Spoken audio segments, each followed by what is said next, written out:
Assalamualaikum warahmatullahi wabarakatuh.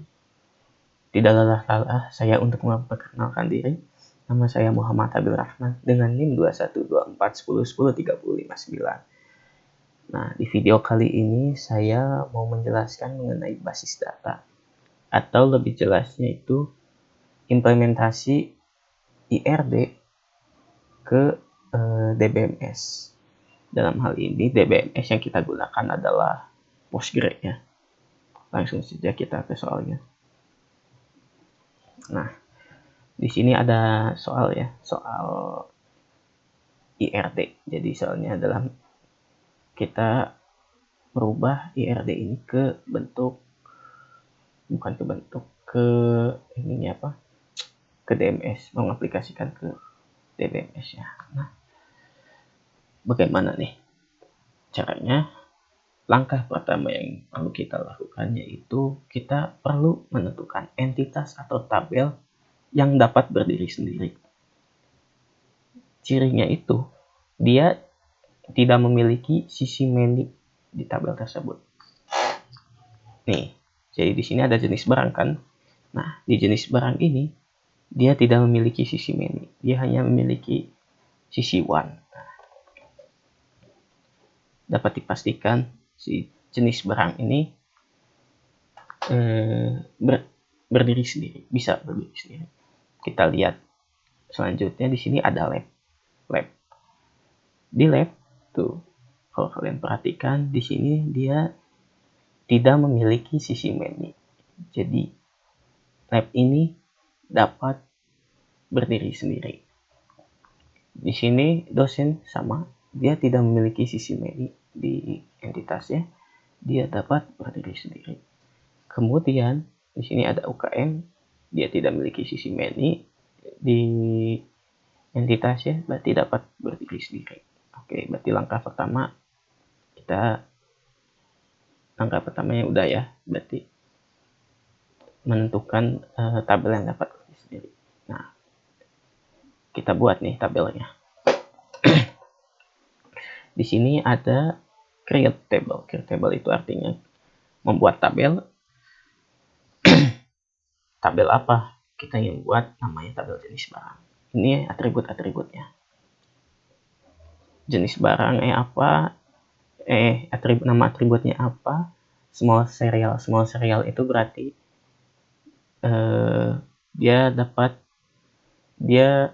ID-nya itu dibuat sendiri. Jadi kita tidak perlu menginputkan. Serial itu namanya. Jadi dia akan otomatis mengincrement barisnya kayak gini nih. 1, 2, 3. Nah, dia akan otomatis nambahin. Primary key-nya berarti ini atributnya sifatnya primary key. Ini ada nama jenis, not null. Not null artinya dia tidak boleh kosong, harus diisi. Varchar ini kurang lebih seperti seperti string lah. String yang ukurannya 50 digit. Dan di sini ada atribut keterangan teks. Teks ini sama seperti string tapi lebih panjang lagi. Dan di sini kita tidak ada constraint atau aturan not null. Berarti artinya si keterangan ini boleh kosong nantinya. Seperti itu. Kemudian ada create table UKM. Karena ini tabel dasar ya, kita buat tabel dasar dulu UKM. Ini ada atribut nama UKM. Sifatnya primary key dan ada keterangan teksnya. Sifatnya boleh null. Kemudian ada create table dosen. Berarti yang kita membuat tabel dosen sama tabel dosen itu punya NIP, yang intinya NIP-nya jadi primary key, dan ada nama dosennya tentunya. Sifatnya not null, berarti harus diisi. Terus kita membuat create table lab. Berarti kita membuat tabel ya, tabel lab di sini. Entitas lab yang lab ID sifatnya serial, tipe datanya serial, berarti kita nggak perlu isi, nanti akan otomatis sama DBMS ya. Sifatnya primary key. Kemudian ada nama labnya ya. Lab 1 apa, lab 2 apa, lab 3 apa gitu. Nah, jika udah buat tabel dasarnya, lanjut ke langkah berikutnya. langkah berikutnya itu adalah kita lihat tabel dasar ini berhubungan dengan entitas mana. Ini jenis barang berhubungan dengan entitas barang. Lab berhubungan dengan entitas kepala lab. Dosen sama dengan entitas kepala lab. Berarti kita cukup sekali aja ya, gak usah buat 2 kali. Kemudian lab berhubungan juga dengan entitas aslab. UKM berhubungan dengan entitas kegiatan. Berarti langkah selanjutnya yang perlu kita buat itu kurang lebih kita membuat entitas barang, entitas kepala lab, entitas aslab, dan entitas kegiatan. Oke, langsung ke DBMS ya. Kalau di sini bebas ya, untuk urutannya kalian bebas yang mana terlebih dahulu itu gimana kalian.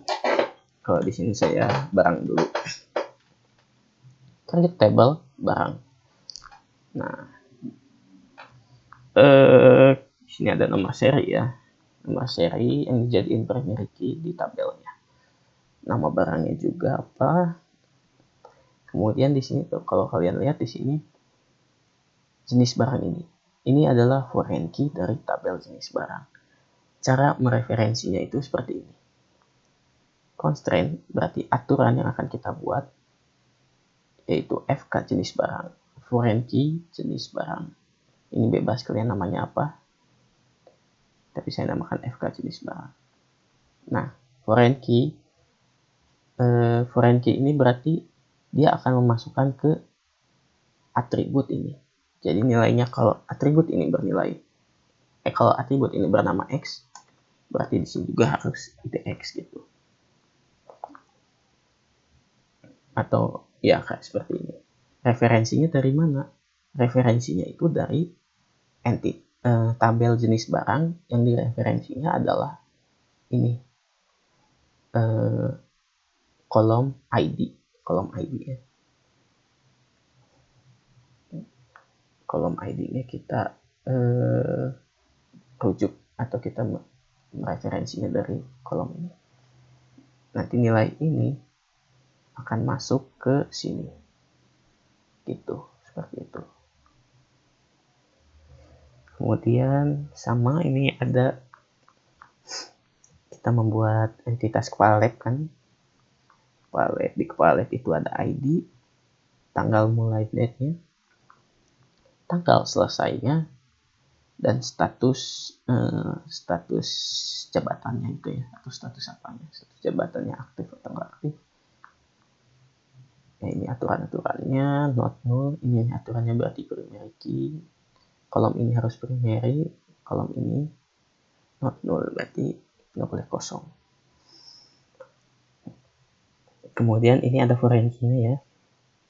Nah, foreign key NIP kita masukkan. Foreign key tabel dosen ini, tabel dosen kan, yang dirujuknya adalah NIP.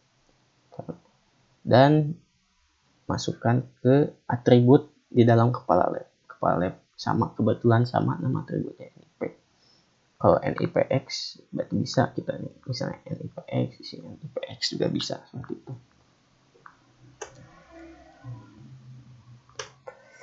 Kemudian ada aslab ya. Aslab sama. Tentu kita buat asdos ID-nya nih. Karena asdos ID ini ada aturan pembuatannya, berarti kita nggak bisa sembarangan increment, berarti kita manual inputinnya menggunakan terus sifatnya primary key, berarti dia sebagai kuncinya. Terus ada lab ID, berarti berarti ini si aslab ini dia mereferensi tuh aslab, dia mereferensi dari lab seperti itu. Salah. Ini cara untuk mereferensi seperti tadi sama. Kemudian tabel kegiatan juga sama. atributnya nama kegiatan yang dijadikan primary key, ada keterangan harus diisi, tanggal mulai harus diisi, ini tipe datanya date, ini sama harus diisi, tanggal selesai, nama UKM juga harus diisi, string isi tipe datanya. Oh ya, ini yang jadikan forensi kegiatan ini ya, nama UKM yang dari sebelumnya, tabel dasar sebelumnya dari sini nih. Nah, isi kegiatan dia mereferensi ke UKM. Cara mereferensinya masih sama. Kemudian ada tabel pembelian. Oke. Itu langkah 2 ya. Berarti langkah pengembalian. Oke, langkah 2 beres. Kita buat ini, buat kegiatan dan kepala. Terus selanjutnya kita lihat nih apa ya? Lihat relationship yang berhubungan sama yang tabel kita buat sebelumnya. Kan kita buat ini aslab, kegiatan sama kepala lab. Untuk kepala lab karena sudah beres, dia tidak ada hubungan lagi, berarti cukup di sini. Aslab berhubungan dengan pengembalian dan peminjaman. Berarti kita akan membuat 2 itu. Kegiatan juga berhubungan dengan peminjaman, berarti kita akan membuat peminjaman juga. Berarti peminjaman itu membutuhkan 2 foreign key dari aslab dan dari kegiatan, karena sisi main-nya di sini kan. Berarti dia mereferensi ke tabel ini, ke tabel aslab dan tabel kegiatan. Terus barang dia berhubungan dengan peminjaman, tetapi kita tidak dapat langsung membuat peminjaman. Kenapa? Karena peminjaman juga dia membutuhkan referensi dari pengembalian dan peminjaman. Jadi kita tidak bisa membuat item peminjaman karena kita membutuhkan foreign key-nya, foreign key dari sini dan peminjaman. Kita harus buat ini dulu, baru bisa buat ini, item peminjaman. Jadi langkah selanjutnya itu kita membuat pengembalian dan peminjaman terlebih dahulu. Oke, ini ada peminjaman, masih sama ya aturannya. Cuman ini saya pisahin as.id. Nah, ini pisahin. Oke, biar jelas. Ini apa? Peminjaman ID-nya sifatnya auto increment yang dijadikan primary key-nya. Kemudian ini asdos foreign key. Ini cara meminjamnya itu seperti ini, sama seperti yang dijelaskan sebelumnya. Nama kegiatan juga ini foreign key dari tabel kegiatan, dan ini atribut murni dari peminjaman. Ada tanggal default berarti kalau default ini artinya dia akan otomatis terisi ya, walaupun kita nggak ngisi nanti ada defaultnya. Dalam hal ini kita defaultnya no, artinya hari ini otomatis, kalau nggak diisi berarti hari ini terisi gitu. Tanggal pemajuan sama, persetujuan sama, ini bisa kosong, ini bisa kosong.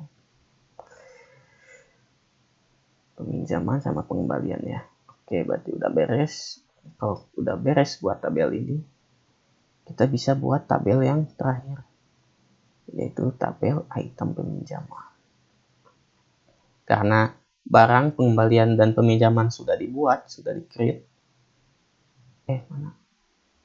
Nah, maka kita bisa membuat ini, tabel item peminjaman. Ini yang paling banyak foreign key-nya. Berarti kalau dari item peminjaman sendiri ada item peminjaman ini foreign key, ini foreign key. Ini foreign key udah dilihat ya.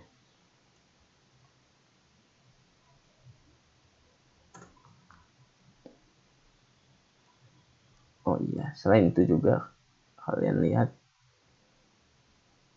di soalnya itu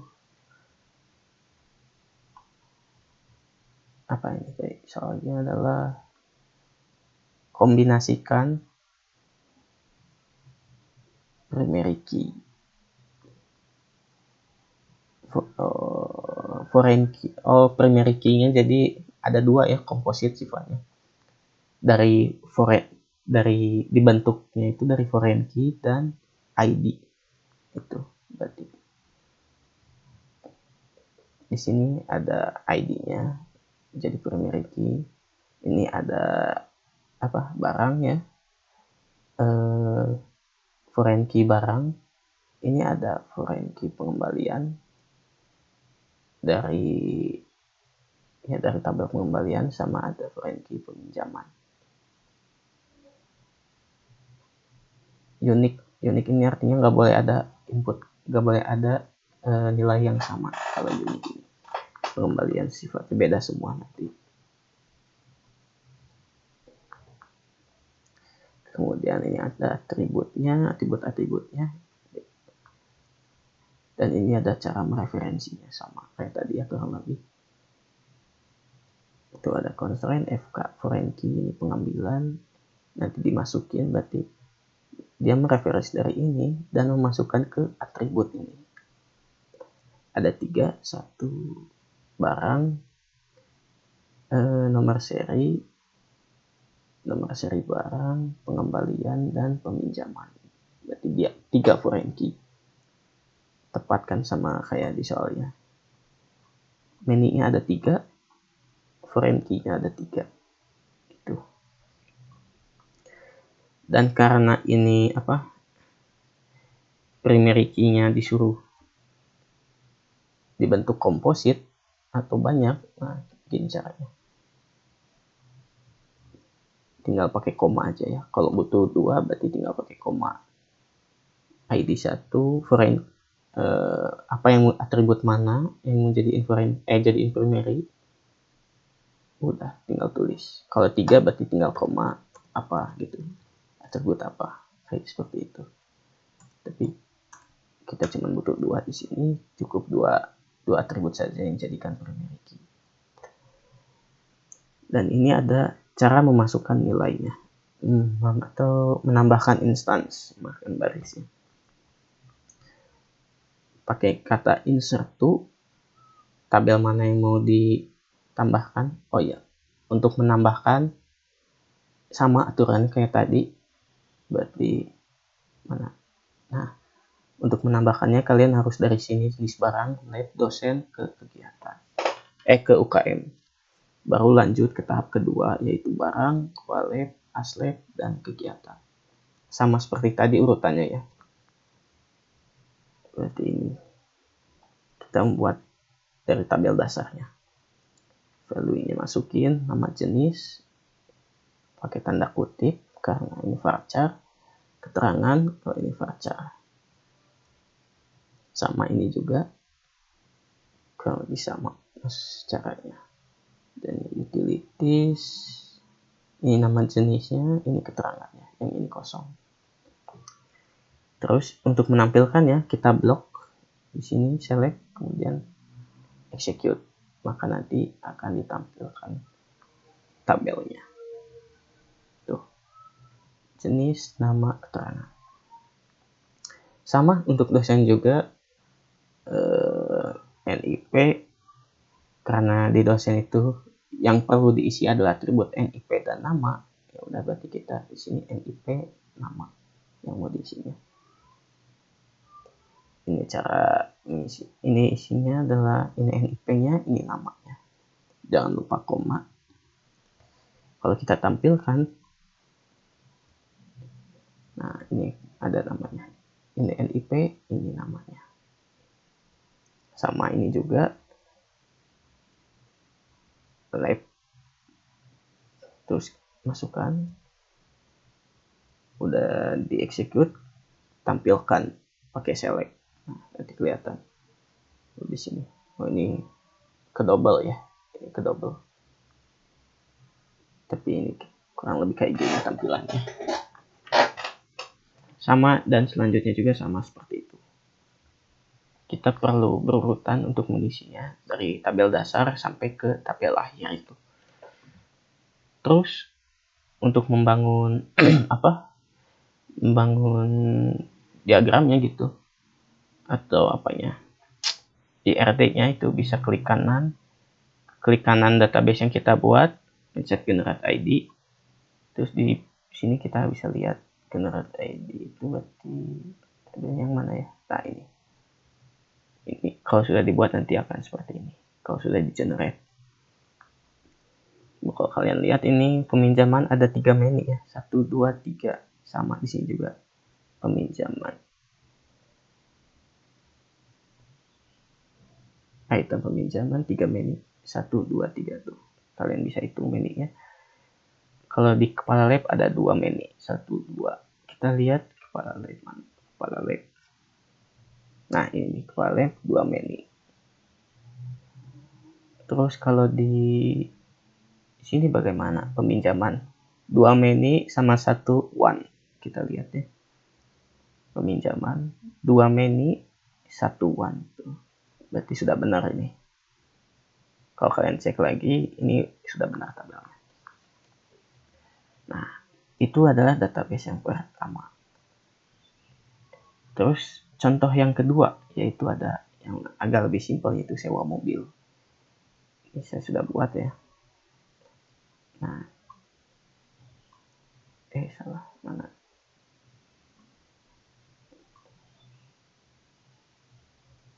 Sebentar, saya pin. Oke. Berarti sama langkah pertamanya juga, kita mencari tabel yang tidak memiliki sisi menu. Itu adalah tabel dasarnya. Di sini lihat. Di sini dia tidak memiliki sisi menu. Di sini tidak ada sisi menu. Dan di sini tidak ada sisi menu. Berarti pabrik, sopir, dan peminjaman itu yang kita buat pertama. Tuh, pabrik, sopir, peminjaman. Oke. Kita buat sama kayak tadi. Selanjutnya kita lihat yang sisi tabel dasar itu berhubungan dengan apa saja. Pabrikan dengan tipe, sopir dengan penyewaan. Peminjaman juga sama, penyewaan. Berarti kita buat 2 tabel ini. Tipe dan mobil sama. Tipe dia mereference dari pabrik ID, dan mobil dia mereference dari bukan mobil, penyewaan ya, penyewaan. Oh, ini saya buatnya agak bau. Bentar. Oh, tidak. Maaf, diralat. Karena penyewaan ini membutuhkan warranty mobil, berarti kita tidak bisa langsung buat penyewaan. Karena mobil juga belum dibuat ya. Berarti kita buat tipe dulu. Tipe. Mana tipe? Nah, kita buat tipe mereference dari pabrik. Seperti itu. Nah, kalau udah bisa buat tipe, kita buat selanjutnya apa nih? Tipe berhubungan dengan mobil. Berarti kita buat mobil. Ini kita buat tabel mobil. Ini ada atribut-atributnya. Nah, ini ada tipe atributnya. Dan dia juga mereference dari tipe ID. Dan di sini ada aturan baru, yaitu cek harga. Aturan cek harga. Jadi maksudnya itu, kalau misalnya harga sewanya di bawah 200.000, ini tipe ya. Nah, harusnya lebih besar. Jika harga sewanya di atas 200.000, di atas 200.000 dan benar ini lebih kecil, dan lebih kecil dari 600.000, maka dia boleh diinput, boleh dimasukkan ke mobil.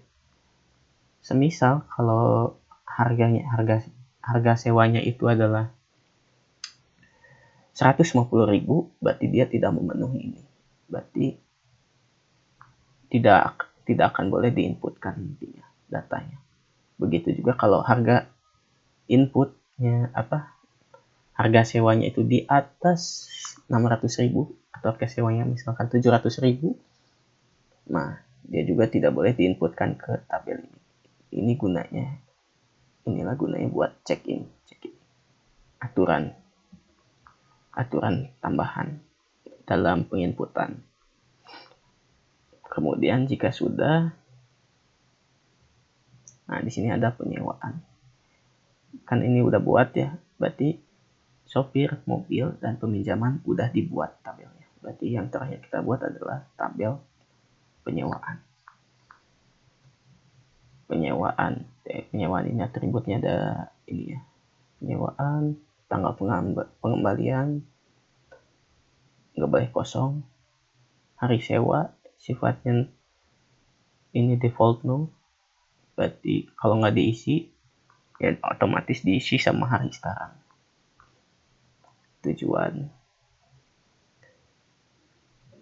Tujuannya ini apa gitu ya, untuk undangan atau untuk apa, untuk kerja. Dan dia ini ada 2 foreign key, berarti artinya ini ada 3 sih sebenarnya, 3 sih ya, 3 berarti artinya dia dia merujuk ke 3 tabel lainnya, ke mobil, sopir, dan peminjaman ID. Khusus untuk sopir dia tidak not nol, berarti bisa kosong nantinya nilainya. Kita bisa menyewa tanpa supir, menyewa mobilnya tanpa supir. Ini ada aturan, ini cara mereferensinya, dan ini ada aturan pengembaliannya. Jadi kalau kita lihat constraint bebas, ini namanya apa, cek. Nah ini cek ini berarti if ya kalau di pemrograman. Nah ini aturannya, kalau berarti tanggal pengembalian kurang lebih sama dengan 0. Oh berarti kalau kita nginputin sehari sih, bentar. Tanggal pengembalian 1 hari. Kalau 1 hari berarti minimal 1 hari. Enggak, ini salah sih. 0 plus 1. Nah artinya dia dapat dikembalikan sehari setelah peminjaman gitu. Setelah peminjaman. Sehari setelah dipinjaman sampai 5 hari ke depan, itu interval 5 days. Itu maksimal tanggal peminjamannya. Dan tanggal pembaliannya.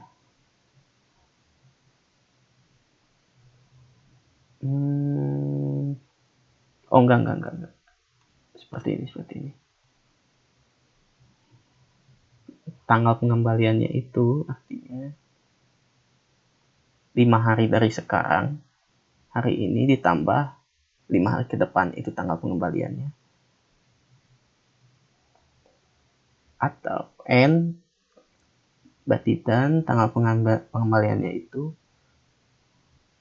ini harusnya, karena tanggal pengembalian itu bisa 1 sampai 5 hari lah istilahnya, 1 sampai 5 hari. Berarti tinggal memilih aja 1 sampai 5 hari.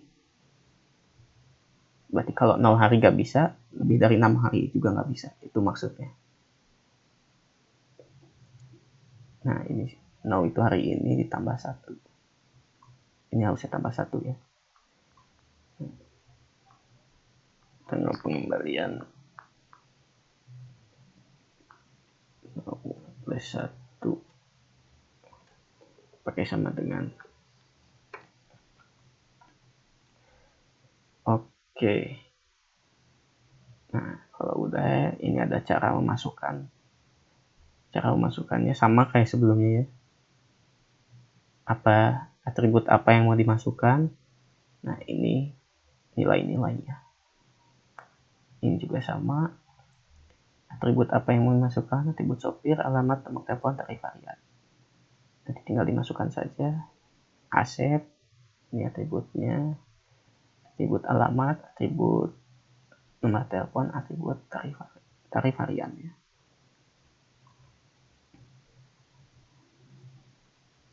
Oh iya, sama, ini juga sama, kurang lebih sama. Ini untuk menampilkan ini untuk mengisi tabel ya.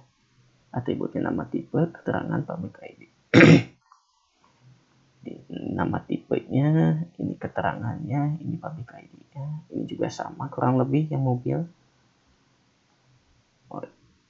Cuma sedikit mengingatkan untuk memasukkannya itu harus berurutan ya.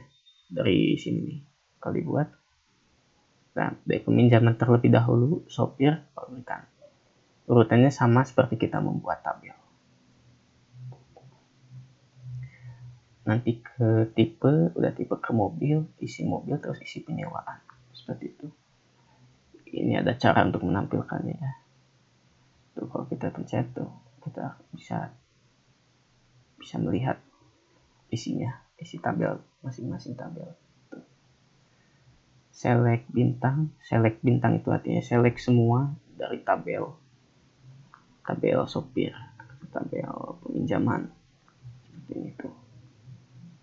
Dia akan menampilkan semuanya. Ini juga sama, menampilkan entitasnya. Oke, itu sama ya, kurang lebih. Select ini untuk menampilkan tabel tertentu. Kalau kalian generate ini, nah nanti akan ada di sini. Mana? Nah, ini dia. Kalau kalian cek ini di sini, penyewaan dia ada 3 sisi menu. Mana penyewaan? Ini penyewaan 3 sisi menu. Peminjaman dia sisi one-nya cuma punya sisi one. Apa? Peminjaman. Nah, ini peminjaman sisi one. Sisi mobil juga sama. Dia cuma ada satu sisi menu, satu sisi one. Mana mobil? Nah, mobil satu sisi menu, satu sisi one, dan seterusnya. Mungkin segitu saja yang bisa saya sampaikan. Penjelasan mengenai implementasi IRD ke dalam database management system ini. Mohon maaf bila ada salah-salah kata. Wassalamualaikum warahmatullahi wabarakatuh.